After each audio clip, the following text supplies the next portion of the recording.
Hey, what's up YouTube fam? Brandon over here once again, and tonight, we are talking about some questions and answers from your credit repair, along with the statutes of limitations and what that means to you and how you can benefit. All right, so let's get right to it. Individual Baby Ruth asks, "Hi Brandon, I've received a letter from the bureau to contact the creditor. Should I contact them?" Great question. You're gonna see all sorts of shenanigans played out. They're gonna try and get you to run around like a chicken with your head cut off. Should you contact them? Now, you can. I say you will want to send letters directly to the collectors, directly to the creditors, push on them, ask for verification, validation, things of this nature. But continue with your next round of letters to the credit bureaus. Don't let the credit bureaus confuse you, throw up smoke screens, have you do all sorts of different things that they know they want you to do to confuse you and frighten you and ask questions like this, right? So send the letters, okay, directly to the bureaus again, because they're trying to play games. Send stuff directly to the creditors, directly to the collectors. You can do so, 609creditrepair.com, we got the letters for you. All right, now if you want us to do all this, you have questions and answers, and you're getting email support and question support, but you're like, hey man, I just don't have the time, theawesomelife.group.com, we can do it for you. All right, so now, nice little comment here I wanted to share with you. It says, "Sup, Brandon. Thanks for your letter." Sup, I like that. Sup, Brandon. Thanks for your letter templates. My score on Equifax and TransUnion have increased 150 to 180 points, guys. This is phenomenal, phenomenal. Okay, 150 to 180 points. It took many months, but finally removed charge-off account. I'm waiting on Experian to update.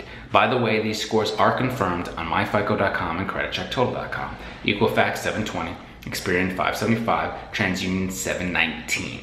Will update when I get credit card and VA loan mortgage. I was once homeless and finally making stuff happen. This is phenomenal.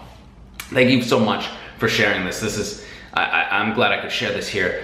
You know, you're still, working on that other score, the Experian, and still getting things squared away. Totally understand. Stuff happens, you gotta keep working on it, but now you've gone up 150 to 800 to 180 points. Thank you so much. Thanks for letting us know it works, and I'm glad that you're no longer homeless, and I'm sure you have squared that away prior to your credit repair situation. But now that your credit is even better, you're gonna be able to do even more fantastic things with your life, with your home, with your car, with your whatever business, whatever you want. You've got it, you've set that intention, and you can do it too. If you're watching this video, hey, there are individuals who are watching these videos, they're not sure, they're following me for a few months or a couple of years, who knows, and they're not sure. Do it now. Go to 609creditrepair.com right now, or sign up right now at theawesomelifegroup.com, where we can help you. We can get it done for you. You don't have to put your dreams on hold anymore. You don't have to put your life on hold anymore, all right? And if this video is helping you out, give me a thumbs up. I really appreciate it. Very helpful. Now, another question. Should I accept an offer for a personal loan as a way to create positive credit? All right, so it just depends, okay?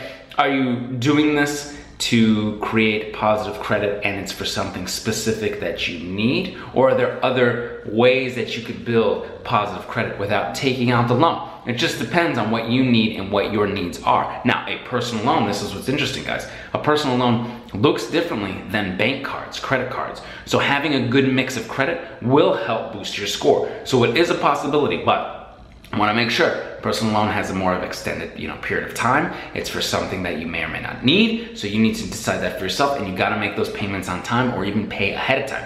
So what happens is you can pay your normal payment, and then you can just make principal payments early, boom, boom, boom, boom, boom, so the interest doesn't get you. This is the situation with the personal loan. What's the interest rate? How much is this gonna cost you? Because with a bank card or credit card, if you pay off at the end of every month, you pay off before the interest hits, you're fine. But that's where they get you with those personal loans. So be very cautious, be very careful. Perhaps it will help you boost score if you're paying on time, but it just depends on what you need and your needs are and where you wanna get your credit to. If you need to get your credit to some specific score and you don't necessarily need the personal loan, you can do different things with primary trade lines from your own unsecured cards, paying those off every month, okay? Getting, if you need an authorized user trade line, boom, boom, boom, okay? Just depends. Now, if you're in the need, I had a buddy was looking for a car, or I have friends who are getting homes and they have that need and they know, okay, cool, I'm going to finance this, it's going to boost my score, boom, no problem, they're doing it. all right? It's per your needs. So either way, it's absolutely okay. And if you want more help with that, or any of you need more help with that, you can shoot me an email me, info@609creditrepair.com, all right? Let's see here. I got another great question. I want to make sure that I get this about the statutes of limitation, all right? Here we go. What are the statutes of limitation in Tennessee? Some people say it's between 3 to 6 years. All right, so I looked this up for you, okay? Tennessee, it does say 6 years on debts, written contracts, oral contracts, debt, 6 years. So what does that mean for you? All right, let's get into statutes of limitation, because I think we want to be very specific. We know the federal statutes of limitation is 7 years for allowing credit cards, charge-offs, collections, old debts on there. For the most part, 7 years, they have to be taken off. Now, they don't always automatically come off. I've seen it on my own stuff and other people's stuff, so you still might have to dispute, but that's supposed to be the statute of limitation. And what you'll be able to do is you'll be able to dispute outside statute of limitation, outdated information. So that will come off. Now, that's the federal. Let's say you're in Tennessee, 6 years. If you're in California, it's 4 years, okay? That doesn't mean it's gonna come off your report automatically in 4 years because you lived in California, opened a trade line in California. Or in Tennessee, it's 6 years. Doesn't mean it's automatically gonna come off.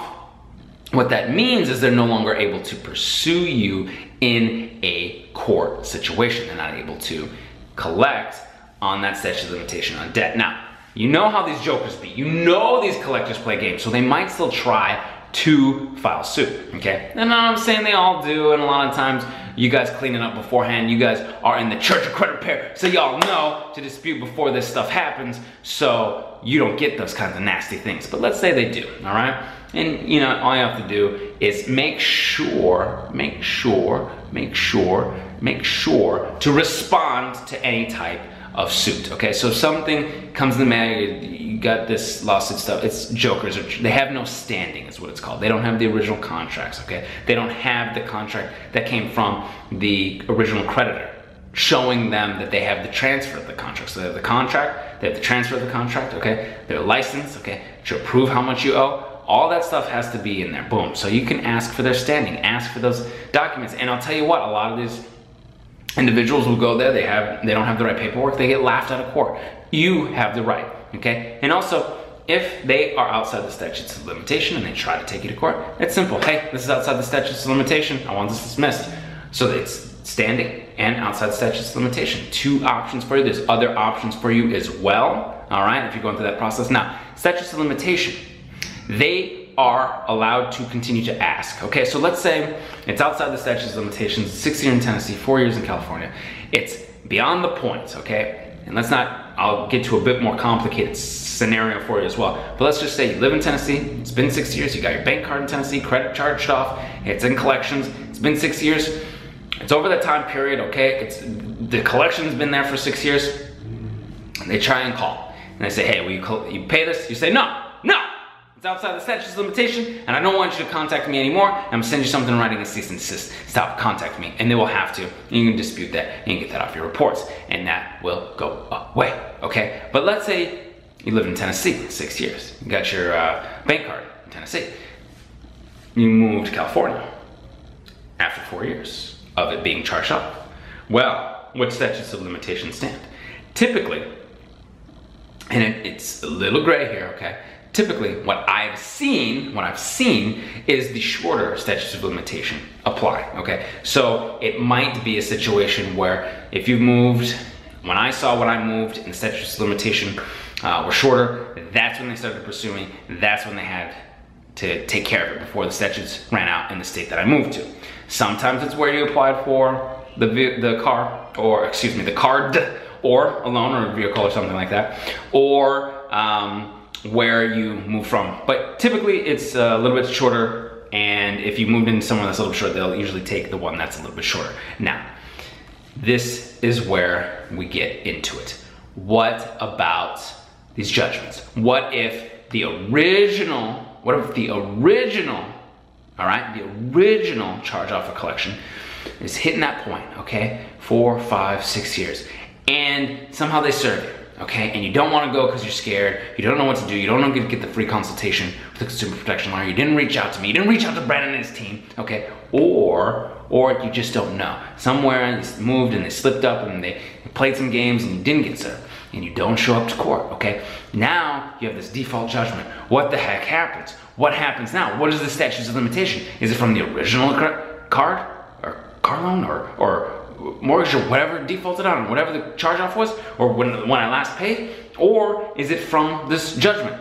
Unfortunately, the judgment has its own new statutes of limitation, and usually about 10 years, just like bankruptcies, that kind of stuff. They're really heavily weighted. These public records are really heavily weighted. Now, it's not saying this gloom and doom and it's all over, okay? You still have a chance, you still have the ability to do so, all right? So, what you do, you can dispute it, you can vacate the judgment, you can have a motion to dismiss it, all right? So it's okay, you still have a chance. However, you're gonna have to do a little bit more due diligence and make sure that you really push on them, because the statutes of limitation of the judgment has a different statutes. Now, how do statutes of limitation get restarted? Well, it just depends on your state. Sometimes going ahead and saying that, hey, okay, acknowledging a debt can restart it. Not in every state. That one is probably the weakest way to restart it. Paying it is usually the strongest way to restart statute of limitation. So that could be why we say, hey, don't pay these debt collectors, okay? Because they're just trying to restart. And they get just $1, they can restart that, okay? Sometimes in between that, from acknowledging the debt and actually paying, setting up a payment plan, okay? In between, setting up the payment plan sometimes can restart it, sometimes not. So look in your state specifically for your state, okay? So, statutes of limitation on debt are specific to the state in which you live, okay? Typically where you live, not where they're necessarily collecting from, or where you got the bank card, or where this charge-off was, usually where you live, okay? These are your rights, your protection.